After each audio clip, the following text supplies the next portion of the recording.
Now, this week we had an opposition day in the Assembly on Monday. The opposition set the agenda for MLAs to go and debate. And one motion that jumped out at us in particular was a motion by the SDLP that looked at how Northern Ireland could rejoin the European Union via a new Ireland. Now, it's quite a lengthy motion. I won't read all of it out here. But the motion says that this House believes that the UK's vote to leave the European Union continues to be an act of historic, diplomatic and economic self-harm. Further affirms that Northern Ireland's best long-term future could be achieved by rejoining the European Union, an outcome which the people of Northern Ireland can only decisively affect via vote for a new Ireland under the terms of the Good Friday Agreement, and calls for positive progress on a European future for Northern Ireland. Now, to talk about this, we thought who better to get on the podcast than the man who actually proposed this motion, the Leader of the Opposition and SDLP MLA for South Belfast, Matthew O'Toole. Matthew, you're very welcome to Stormont Sources. Thanks for having me, David. Hi, Tim. Hi, Michael. Matthew, just wanted to add, so obviously in terms of the SDLP made a big play for this motion. Again, not surprising. You're pro-European. You're also pro-Irish unification. I mean, there was a bit of commentary this week that this was an attempt by the SDLP, and you in particular, to wedge the Alliance Party and to have a go at Sinn Féin. Is that fair? Well, I mean, it's not fair that that's the reason we did the motion. No, I think all political parties, when setting out their stall, are implicitly saying this is a distinct thing that we believe, even if they share broad aspirations or themes with other parties. For example, we broadly share an aspiration towards constitutional change with Sinn Féin. We broadly share an emphasis on reconciliation and anti-sectarianism with the Alliance Party.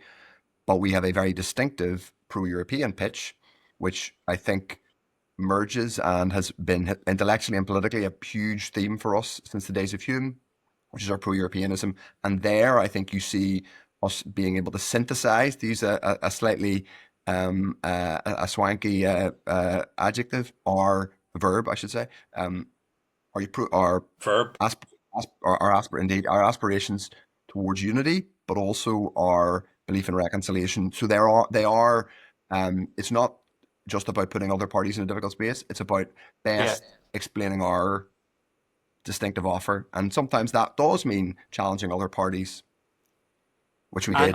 And obviously, and I watched the debate from start to finish in the chamber. Hello, 1/3 of the Northern Ireland Assembly YouTube channel's audience here. In terms of actually the debate itself, it was actually rancorous, not just between yourselves and the DUP. That was to be expected. The DUP were never going to vote in favour of this motion, supporting Brexit. Hello, Tim. Well, but there were some bar comments between yourselves and the Alliance Party, which actually kind of fed into that narrative. You know, David Honeyford, for example, the Alliance MLA for Lagan Valley, said that the SDLP may be stuck in 1998 mindset. Now, obviously, you're going to disagree with that, but you know, in terms of I mean, did you honestly see this as a legitimate way of advancing the border poll conversation, or was it maybe just accentuating some of the more the EU relationship side of it? Well, both. And I mean, the way I always frame this is, it's the thing I'm not really interested in a border poll. I'm interested in constitutional change. One's a mechanism that has to happen for the other, but all this is going to take a long time, and it's going to take debates like the one we had in the Assembly chamber. I did think quite long and hard about whether this was the right forum to debate it. And it's true that the Assembly is primarily a Strand 1 institution. It's about governance in Northern Ireland in the here and now, but there's no prohibition on debating issues of long-term importance. You might be hearing, speaking of long-term importance, my baby crying in the background, who probably is crying at listening to me. But the purpose of us doing it wasn't simply to pick a fight or to have an argument with others, but we did. The purpose of having a debate is also to challenge others and to set forward a viewpoint. Alliance did react pretty testily, I have to say. The motion did not mention the Alliance Party. What it did say, it made a really, I think, clear and coherent point, and it's one that I will stand over, and I'm willing to stand over in this podcast, which is this: Northern Ireland only has one viable route to rejoining the EU. If you believe in Northern Ireland rejoining the EU, you have to confront the fact that the only viable route is via a new Ireland, a united Ireland, whatever euphemism you use. It's politically highly unlikely. not just highly unlikely, I think it's an infinitesimally small political chance the UK is going to move in that direction anytime soon. But even if it did, we have no way of affecting that or changing or meaningfully shifting that outcome. We also have a tiny number of votes relative to the overall UK vote. So we have to kind of be honest about that. And yes, it was challenging at times with the Alliance Party, but that they seem to get very, as it were, antsy about me simply making what is a fairly obvious point, that Northern Ireland cannot by itself directly affect the UK rejoining the EU. So just on that, before I kick it over to Michael, you don't buy, because Alliance, just for, I appreciate they're not here, but they were saying, well, no, look, there is a potential through the UK that we could go back into the European Union. I mean, in terms of the quality of the debate and in terms of some of the points that were made, an interesting dynamic was that, again, as I was telling you before, there was the Alliance dynamic, but Sinn Féin seemed to run behind the SDLP. There was no they didn't attempt to differentiate their approach at all from yourselves. I mean, is that also like not a risk for the SDLP going forward? Well, I mean, there's a separate point about how Sinn Féin approach debates generally. It's not really their thing. I have to say, Sinn Féin are not really, and I think there's a fundamental point for people who are interested in constitutional change.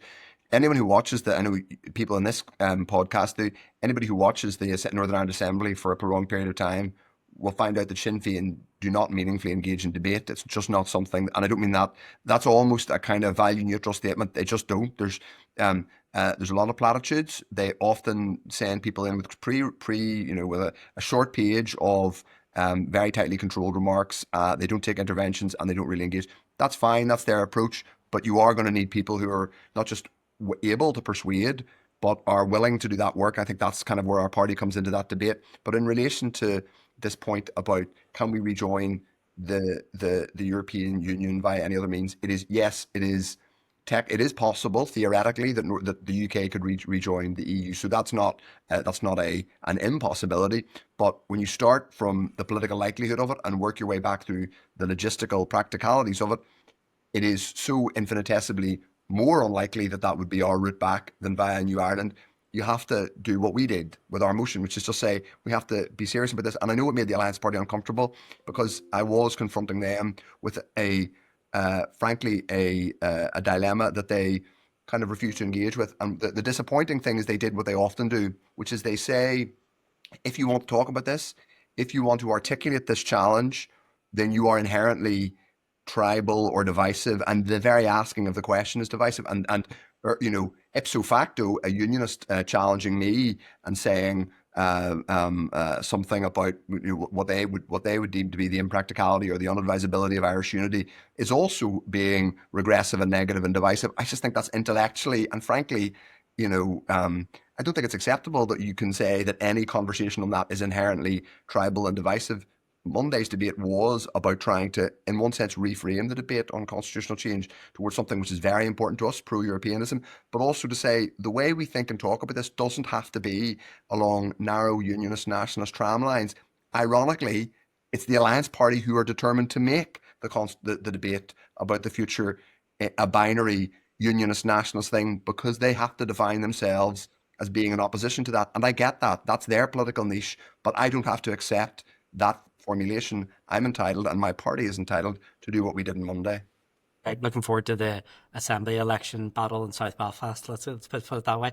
Go on ahead, Michael. Yeah, just on that, I think I remember Kelly Armstrong saying something like that and being corrected on it by Naomi at some point in the past about the tribalism, etc. Anyway, welcome on board, Matthew. Welcome to Stormont Sources. And before I ask you, can I congratulate you on carrying on that fine SDLP tradition of finding new bits of terminology that we can all add to our political vocabulary, mainly Mark Durkan in the past. But can I congratulate you on the faragification of British politics? Quite a term. Anyhow, on the unity point, when Leo Varadkar cast off the burden of leadership, he came out with some fairly strident pro-unity stuff to the point that he was ridiculed about releasing his inner Shinner. And I sort of see Colm Eastwood having relinquished the burden of leadership. He said he's now talking about, working with Sinn Féin, and he doesn't mean it in the way of we work with all the parties, we're working with Sinn Féin. And I'm just wondering, where that stands against other SDLP commentators coming out at the same time, referring to Mallon's legacy of saying no Irish unity, no constitutional change without full reconciliation first. Mallon even put a number on it, 40% of unionists need to vote for it. Yeah. Where do you Yeah. stand on all of that? Well, it's a fair question, and I think we obviously have we need to be clear about what we mean when we talk about reconciliation. And I think one of the big challenges is we've never people often don't define what they mean when they talk about reconciliation. We did a paper a few years ago. I actually think I have it in a pile here, which is you're not allowed to use props in the Assembly chamber, but I don't think Stormont Sources is as prohibitive as that. Here it is. Honestly, I didn't realize it was there until I said it out loud, but that paper has principles for what we call an inclusive New Ireland, and it talks about reconciliation. And what I think how we define reconciliation in that paper is the sincere, honest endeavour to reconcile the traditions and the people, and that's not just Unionists and Nationalists, by the way, of Northern Ireland and this island, and indeed these islands. That can't be, there's no perfect moment of reconciliation where you can say at this point we can now classify ourselves as reconciled for a whole number of reasons. It's who decides that qualification? Aren't you creating a wrong incentive to make some guy go out and put a UDA flag up and say, well, look, I'm not reconciled, so therefore we can never have a conversation about unity. So there's a bit of a problem about saying reconciliation has to mean no dissent or no disagreement on constitutional change. It can't mean that, but it is really important that we also don't do the other kind of opposite thing, which is to just say, well, reconciliation doesn't matter, 50% plus one, though 50% plus one, by the way, does have to be their threshold when there's a constitutional referendum. You can't have a situation where you have a supermajority or anything like that, but it would be wholly undemocratic. And of course, we don't have a supermajority for the status quo, so it would be illegitimate to have one for change. But what you do have to say is, can we have a situation in which the process of moving towards change is grounded in a sincere, what we call in our paper, duty of empathy? That doesn't mean that I'm going to get anyone who's unionist to disavow their unionism, nor does it mean they have to be happy about me, happy about the idea of Irish unity. In fact, they can be vociferously and passionately opposed to it. But it does mean that in the way that you approach the conversation, you are sincerely seeking to create a new state, which is genuinely reconciled, but not reconciled in the sense of being everybody agrees on everything. Reconciled in the sense that there's an agreed duty of empathy to see ourselves not simply as inheritors of centuries of very difficult Irish and British history. And that's a slightly long-winded answer, but it is an important point. I see reconciliation completely inextricably linked, but a process rather than an event. If you see, yeah, what I mean. I remember Hume in 1998. He more or less said that's with the agreement. That's the deal done. That's if you like a settlement. Now the healing process must begin. But you know what? 26 years later, there's not a lot of healing that's happened. No, but yes and no. So, like, there are certain ways in which I'm often surprised by how much more relaxed society and people I see and observe and talk to are now than they would have been 26 years ago. I mean, I left Northern Ireland in 2001, and I came back in 2020 when I became an MLA. So and obviously was back and forth all the time, including for holidays or So I wasn't on the moon, but I was able to observe a clear, distinct difference, which is I do think communities, not necessarily always working class communities, and that's a big challenge, and that's something we have to really focus on. That working class communities where there's an intersection of poverty and division. But in other ways, there has been, I think, some genuine progress towards reconciliation. I don't think our politics always reflects that. So that, I think, is a distinction. But I do think, there's this slightly false dichotomy between reconciliation before unity, immediate rush to bin the idea of reconciliation and simply go for the quickest possible route, and sure, we'll sort all that reconciliation stuff out afterwards. Reconciliation as a process and a commitment cannot mean everybody agrees on everything, but nor can you in any way simply, you can't say we want to enact the constitutional provisions of the Good Friday Agreement but then say we want to ignore the commitment to reconciliation in the Good Friday Agreement. They have to go together. They have to go together, but that doesn't mean that it's some kind of statistical or legal prerequisite, because it would be impossible to design that. I think it's a sincere duty to empathise and see ourselves as human beings. Okay, Matt, I have to ask you a question about opposition. Squeeze in a question on opposition. The SDLP produced, at the time of the budget, some alternative ideas, and they were criticised for not being fully costed and so on, and you defended that by saying, well, we don't have access to the information to do the cost, etc., etc. But nonetheless, they included some very heavy additional spending proposals, like a lot more on childcare, health waiting lists, house building, etc. The money's not there. How would you propose to find the money for the SDLP's priorities? And are you prepared to look at revenue raising? Because every time revenue raising raises its head, whether it's water charges or whatever, all the parties are against it. And you could say that the Faragification of politics hasn't arrived yet in Northern Ireland, because we're all socialists, nearly. But what are your ideas for finding the money to fund those priorities? Well, the answer to the very direct question, do we support revenue raising, and looking at yes. And in fact, I think both in my opposition role and in the Finance Committee, I have been consistent at pressing the Finance Minister to be, in a sense, more ambitious about revenue raising, or to show us working out. I'm sure you've all read the Budget Sustainability Plan, which is a document that came out last September from the Department of Finance, and it's supposed to be the big plan. So whenever we first came back last January or February, there was lots of reporting about how, oh my God, the big bad Treasury is making them raise all this revenue, and the Treasury is big bad and does do quite penal things to Northern Ireland at times. But the idea that Northern Ireland has had to raise has had to be really punished in terms of revenue raising is slightly negated by this document, because some of the things they were able to count up as revenue raising were things like operating ordnance survey maps with inflation. So if a developer has to buy an ordnance survey map, they have to pay an extra 3%. That's the executive revenue raising. Operating things like the charges that AFB. So, but that's small beer. If you really want to, if you really want to make a dent in, in waitiness, if you want to build thousands of houses, you've got to find big money somewhere. So if, in terms of revenue raising, I would say a number of things. We've actually set a number of policies we would curtail vacant property relief and rates. That would save 20 or 30 million pounds. We have said that we want to look again, and we said we've opened to be a conversation about super parity measures. I don't think there's a public appetite to go for water charges. I don't think that's going to happen, but we are open to a conversation more broadly about revenue raising. We've also said we want the Minister to actually show ambition on devolving fiscal powers, because part of the problem here is that there's very little relationship between one of my big themes in opposition has been this relationship between power and accountability. People want power, but they don't want to take responsibility and be held accountable for it.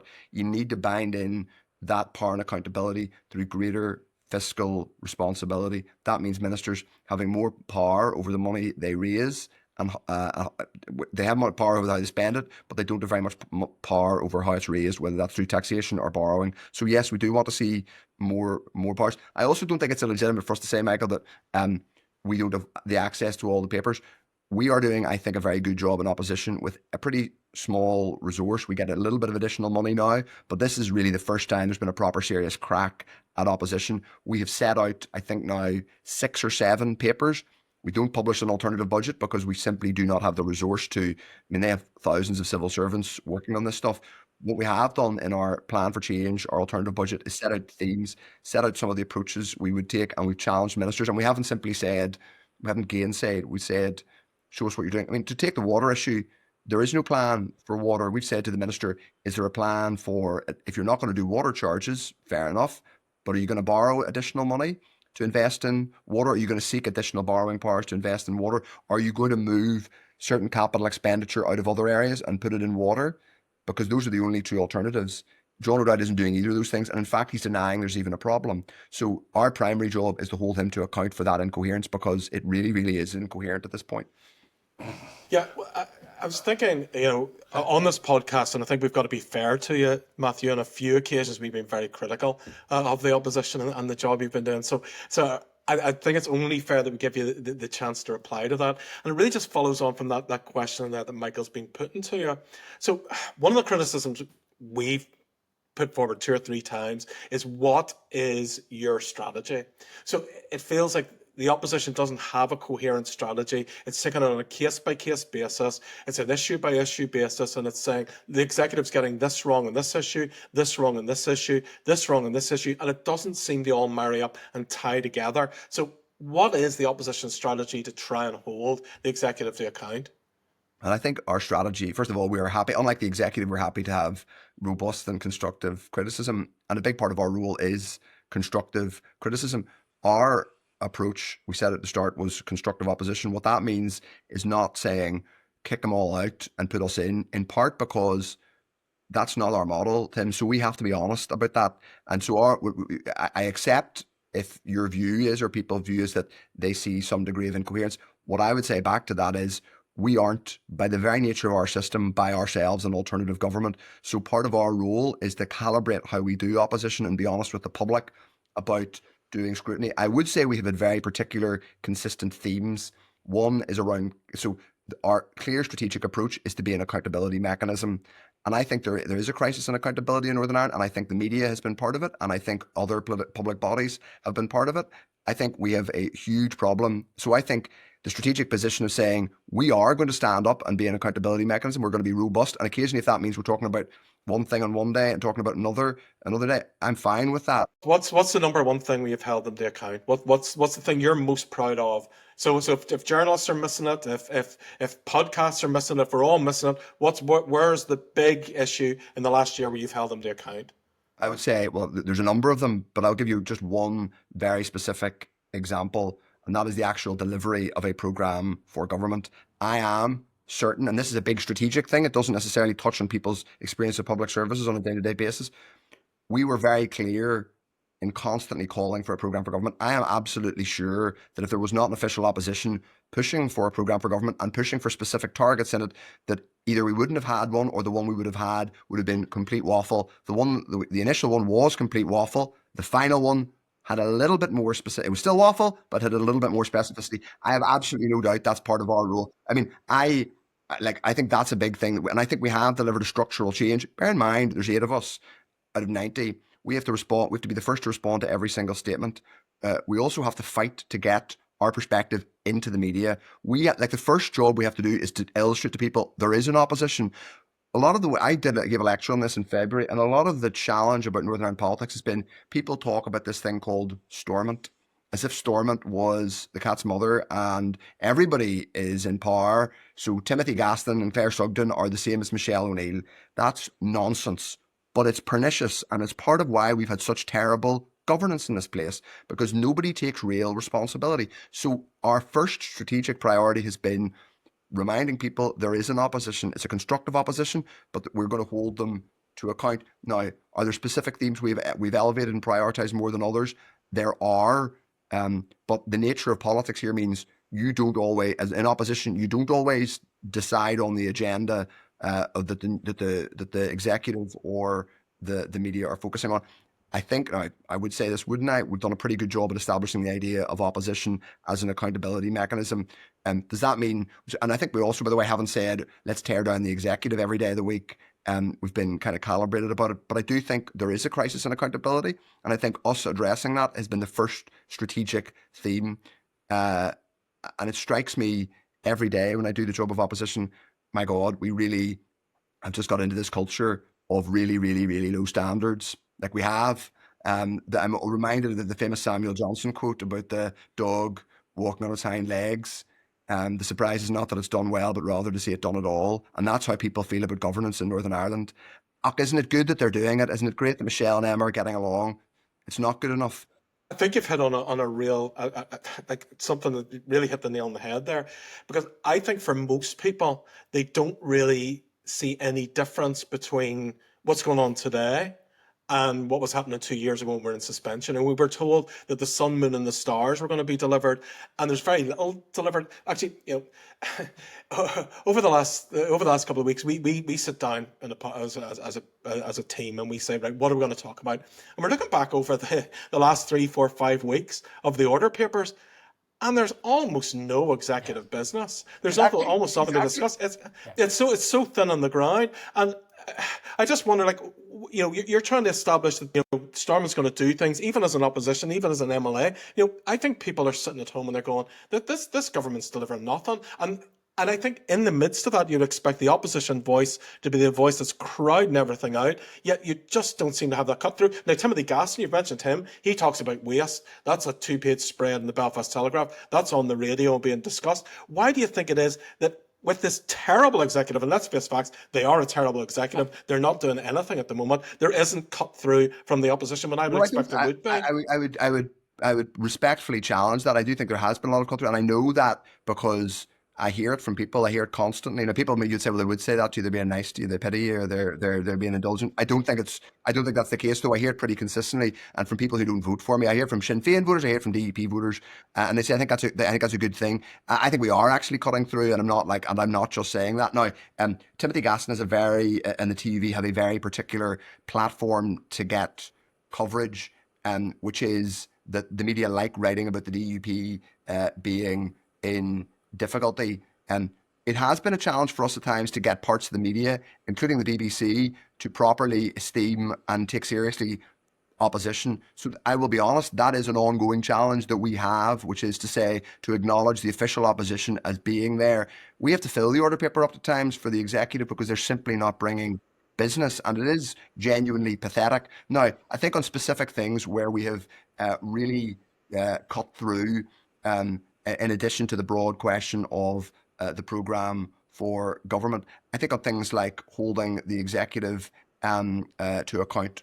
So, for example, a few weeks ago on things like spending on five-star hotel travel, we're not just a theoretical kind of academic club talking about programmes for government. We are talking about real stuff that matters to people about how public life happens here. I mean, I stood up and I challenged Michelle vociferously in the assembly chamber, and I know because we see the social media statistics, it does cut through. It does. I'm not just saying that. I know it does. Now, are we an alternative government? No. But unlike Timothy Gaston, we're not trying to tear the whole thing down and close Stormont for the crack. We actually do have a political project which is bigger than just being completely frenzied and tearing the thing down. But Matthew, just to jump in on that, just the interesting thing, because I was referencing earlier the dynamic between the SDLP and Sinn Féin, because obviously the SDLP kind of have a unique kind of electoral challenge in that you had Alliance on one side of you, and obviously you got Sinn Féin on the other, and those are the pool of votes that these three parties swim in. The interesting thing is, outside of John O'Dowd, and by the way, I would encourage anyone to go and look at the exchanges, even during the week between you and John O'Dowd, the finance minister. None of the Shinners seem to bite. Michelle O'Neill just seems to anytime I see an executive office questions, she just gives you a response back, even when you'll critique on things like you're saying one thing in the south, you're doing a different thing in the north. She just gives you the official's response back. I think that's the problem. She's just reading the civil service response, and it's depressing. But it's the same with the other Sinn Féin ministers. Outside of John O'Dowd, it's the same with the other Sinn Féin ministers. They don't seem to be biting, though, Matthew. And that maybe, because you're talking about cut through in the media, I'm thinking about that PMQs we're recording on Wednesday, was earlier today. You've got FMQs in Scotland. That just doesn't happen here. And the Shinners I think Sinn Féin seem to have learned a lesson of nationalist voters don't seem to like the nationalist parties having a go at each other. Am I wrong on that? Yes and no. I would say people do want the accountability thing. Even nationalist voters do want. Now, you have to do it in a way. My experience is you have to do it in a way that is grounded in reason, and there's a specific purpose. They don't just want you to throw digs and have a punch. I think they want actual substance, and when there is substance, they're not just okay with it. I think they welcome it. Even, by the way, a fair few Sinn Féin voters.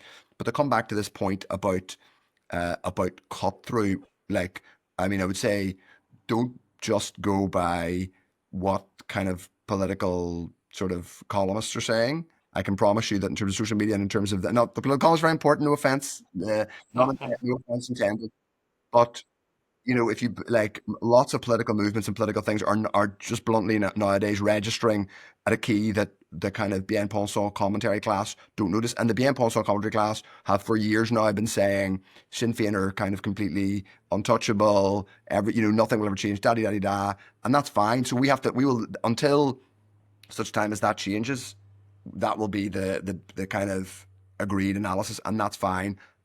In terms of social media and in terms of what I hear from people on the street, there is very significant cultural. But to come back to this point about debate, so this is an important point, and this is where I'm really proud of what we've done in opposition. If we care about the society we live in now and care about our political institutions, you have to care about meaningful debate and challenge and scrutiny. The quality of debate in the Assembly is genuinely poor. It obviously is. As I said earlier on, Sinn Féin really don't engage in debate. They don't believe in it. For a Republican Party, it's quite shocking that in the Democratic chamber, they think so little apparently of their voters and the rest of us that they just don't properly participate in it. They treat it with a kind of mild degree of contempt.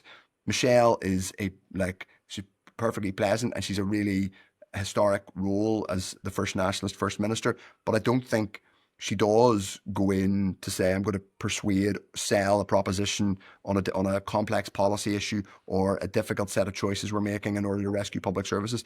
And here's why that's a problem for nationalists, David, okay? We're engaged in a very big, apparently long-term project to change the constitution on this island. That is going to involve very complex trade-offs, and it's going to involve people making arguments and persuading people. And when the largest nationalist party just doesn't like that and just doesn't believe that's really a legitimate part of politics, and how you do politics is by sheer mobilisation and drowning out everybody else, then we as nationalists have a problem, I'm afraid. And I will keep making that argument. And I'll keep making that argument even if people say, but the SDLP, because it's really important. Sinn Féin is brilliant at mobilisation, but they're not very good at persuasion.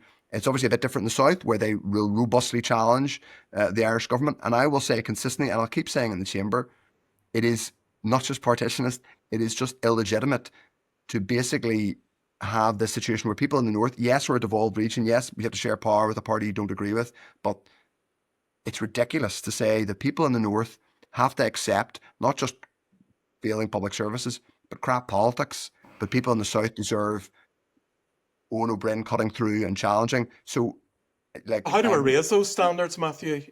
How do we stop people coming to the chamber with a document in their hand, whether it's written by the civil service, whether it's written by somebody in the back room, and just reading it out? And sometimes I'm sitting there and somebody reads something out, and 2 or 3 speakers come along, they've obviously got a briefing from somebody, and they start to read out exactly the same thing, and you're thinking, didn't you just hear the fella 2 minutes ago say that? And that doesn't happen anywhere else. How do we stop that? It would help him, but it would, just for that, it would help him if we properly furnished and resourced the oppositions in the Dáil and over in Westminster get far more resourcing and support to actually carry out the functions that we get here. This is wider than the opposition. I mean, this is every single MLA and every single party. If they're a government minister, they're just reading what the civil servants say. If they're not a government minister, by and large, not everybody, but a vast majority just read what the back room give them. So that's not a resourcing issue, because they've got the back room behind them to do the briefings and all of those things. Why is debate, as you say, and I agree with you, it is absolutely crap. How do we raise the standard? Well, part of it is,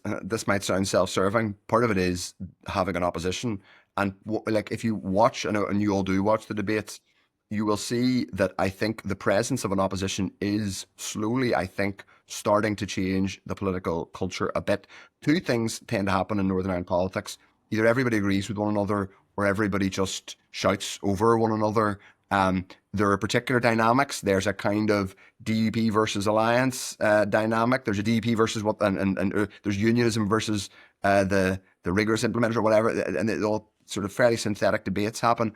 But there's also a thing that happens, which is a weird cloying consensus where people feel there's a kind of emperor has no clothes thing where people feel to point out the glaringly obvious.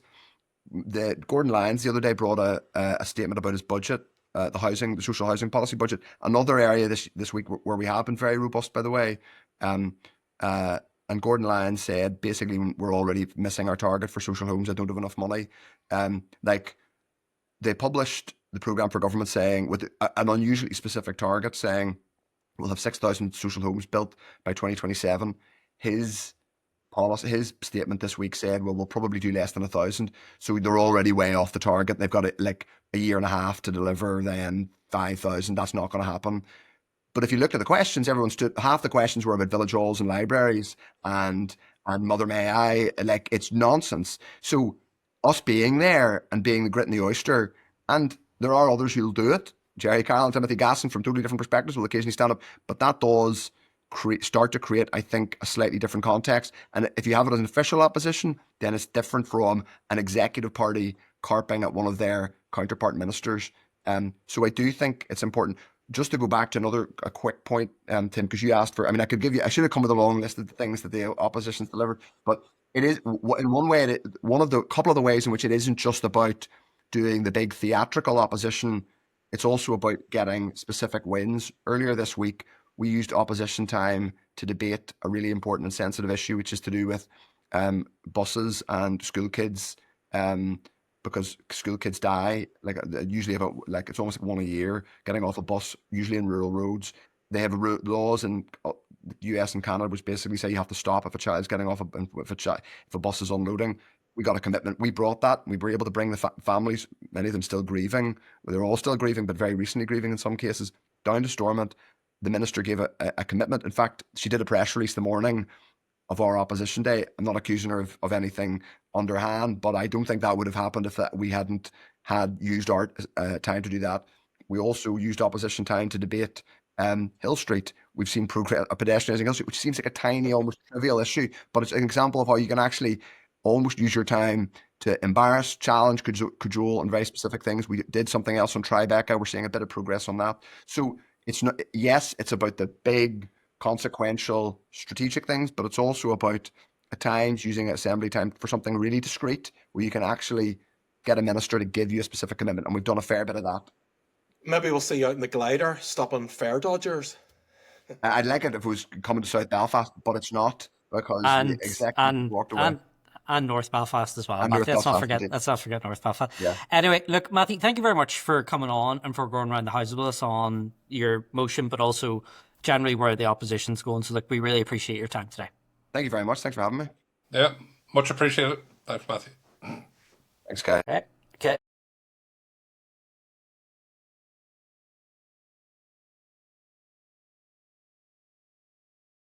Yeah, and work on refining the joke.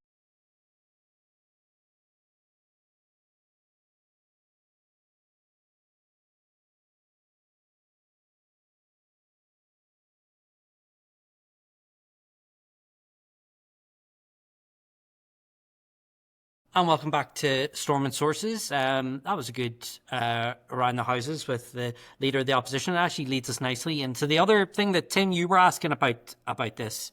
And it is something that we have noticed, because whenever every week, every Sunday, I start looking ahead at the Assembly business and thinking, well, what can we talk about this week? And then we pitch ideas. And it has become, looking at the order paper, if you look at executive business, so executive business is the business, like actual executive measures. So they're not the motions, they're not all that stuff that gets debated. And it's becoming much more sparse. Tim, they're 16 months in now. Now, we were giving them a pass for the first year or so, but they're 16 months in now. Surely we should be seeing more legislation, more resolutions, not motions, I mean resolutions that actually give effect to things. No? Yeah, I mean, we touched on this with Matthew. Look, before the Assembly, when it was suspended, we had a parade of politicians, including people from the SDLP, who were coming on and saying, if only we had the Assembly, we could do this. If only we had the Assembly, we could do that. If only we had the Assembly, we'd deliver it on. I think for most people, they don't realise any difference now than when the place was in suspension. The executive have really stalled and stopped. There's very little going on. There's very little happening week on week. There's very little that's being brought forward as proposals to discuss. And even when they do have legislative things to do, they mess it up. I mean, even last week, a legislative consent motion was completely messed up for the data bill at Westminster. And now, the whole first section of that bill is probably not going to apply to Northern Ireland, which is all around consumer data. Now, that may seem boring, but those protections will be in for the rest of the United Kingdom, and we're going to have to do something about that.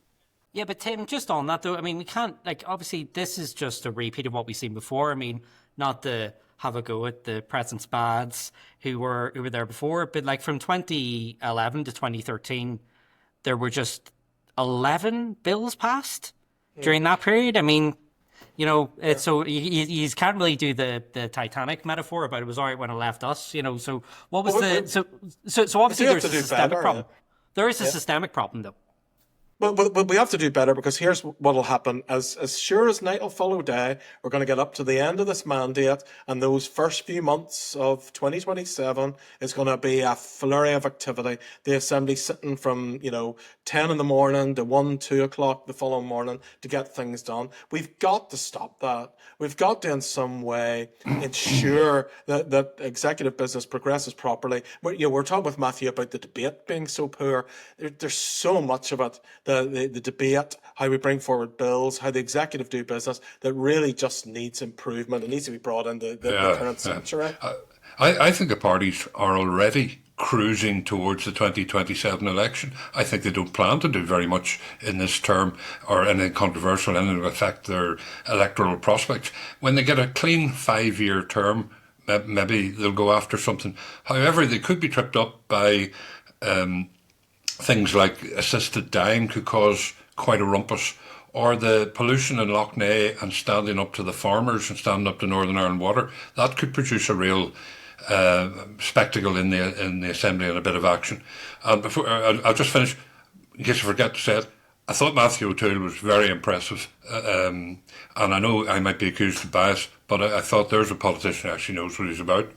But even You two are fanboying him there, all this nationalist chat about the EU. I apologise to the listeners. That's okay. Well, you agreed with staying in the EU anyway, Tim, but we can go back to. But even just on that there, Michael, I mean, the one thing, something big that Andrew Muir, the Agriculture and Environment Minister, is trying to do is the Nutrients Action Plan, and it's going to go nowhere. Why is it going to go nowhere? Because the DUP and Sinn Féin clearly do not support those proposals, and if they don't support the proposals, even if the continues on from the consultation, DUP and Sinn Féin will block it in the executive, a la what happened with Stephen Farry over trying to close St Mary's, which was the Catholic Teaching College. He wanted it closed. It was then overturned by the DUP, Sinn Féin, and maybe the SDLP too, and the Ulster side. Well, everybody was against that decision. He wanted St Mary's and Stranmillis closed, and everything emerged into Queen's. So. Yeah. But I wouldn't give up on that. The Shinners are movable on some of these things. They've obviously made a calculation that it's better to oppose it, but when they actually do the numbers on the number of big farmers and Ulster Farmers Union people who tend to vote DUP, they might well move on this. We'll see. We'll see. But look, an underreported thing in our politics, and we have touched upon this in the podcast, but it is worth an episode. I know we're often focused on unionist versus nationalist, but a lot of our politics is actually east versus west. And if you look at all those Sinn Féin seats out in the west of Northern Ireland, all those rural constituencies, and the DUP seats that are out there too, I'm not sure whether we'll see much movement on that. I do think, David, everybody's just smiling to 2027. Nobody wants to rock the boat. So we're going to do that for the next 2 years. So we're going to just sit here. But I think that's what comes. Well, I think it comes back to what Matthew's saying. Michelle just reads out her statement. Emma just reads out whatever it is the civil servants have put in front of her. Ministers just come, do their statements, move on. There are things behind the scenes that are happening. I think, Paul Given is doing some quite interesting stuff in education. But it's all very much behind the scenes. I don't think we're seeing any of this coming forward to the Assembly floor to be debated. Everybody's just, let's get through to 2027. Don't rock the boat, and we'll see how the cards fall.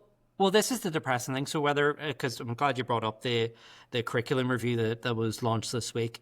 So Andrew Muir's Nutrient Action Programme, we were hearing about the curriculum review, which again it does have the potential of hitting the skids the minute it actually any progress is made to actually bring that into effect. So we've got two of the more meaningful proposals that are before the executive or potentially to go before them.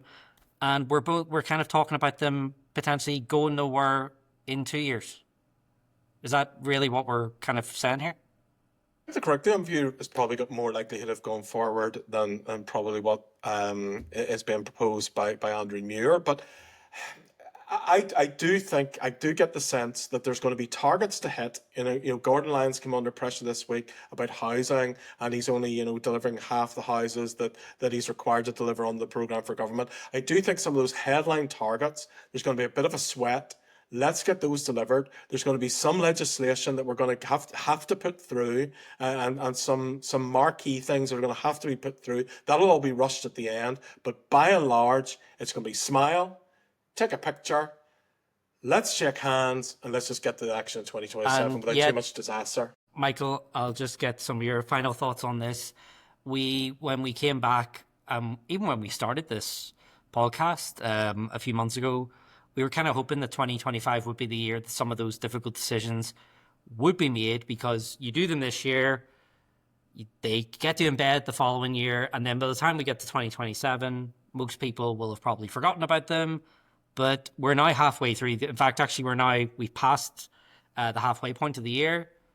It seems like nothing's good, because the Assembly goes into recess at the end of July, doesn't go back till September, and then doesn't really seem like there's much on the horizon.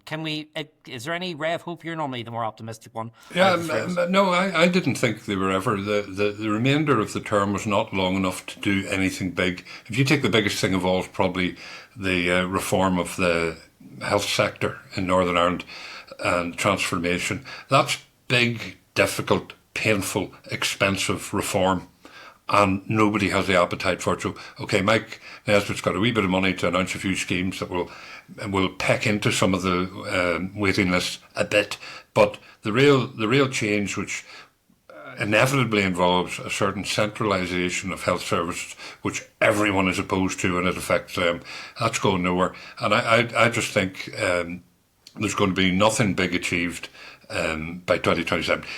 If they come back for a full, clean 5 years after that, who knows? The other thing I should say is they're in a complete financial straitjacket. London hasn't any more money to give them. London's in a straitjacket, the Treasury. So Northern Ireland hasn't any more, and they won't raise any more money themselves. Most of public services, most of it is health and education, and most of that is salaries. So there's nowhere really to go, even moving money about. There's not big bundles of money to be moved about between departments or within departments. So they're stuck. They can't do anything big in this term. Yeah, I just think we need to, when we're talking about media things, I just think we just need to have maybe a broader conversation about the costs of not taking decisions. I just think of all the things we've talked about over the last few weeks that were decisions that just weren't taken 10 plus years ago, and how we're paying the penalty for. We can't even put a bollard in Hill Street, David, for £5,000. I mean, that's the level we're at. It's Tory austerity, Tim. That's Tory austerity. And that's an actual quote. That's an actual quote from the minister. Do you know what I feel like doing? Buying a bollard myself and going down with concrete and putting the bollard on the road, and let's be done with it. That's all right. Well, we should just put you on Hill Street. Normally all the punters flock the other way from the bar. Anyway, Look, I've been there. I've seen it. Okay, gents. Look, thank you so much for going around the houses with me again this week. Our thanks to the Leader of the Opposition, Matthew O'Toole. Just a reminder how you can get in touch with us on this podcast. 0333 404 6507. WhatsApp us. Make sure you use the word Stormont so we know it's for this podcast. You can also send us an email, hello@stormontsources.com. Also, make sure you leave us a review. If you like what you're hearing on your podcast platform, make sure you drop us a 5-star review, because that will really help other people follow us as well. That's all we have time for this week. So for Tim, Michael, and myself, we'll see you next week.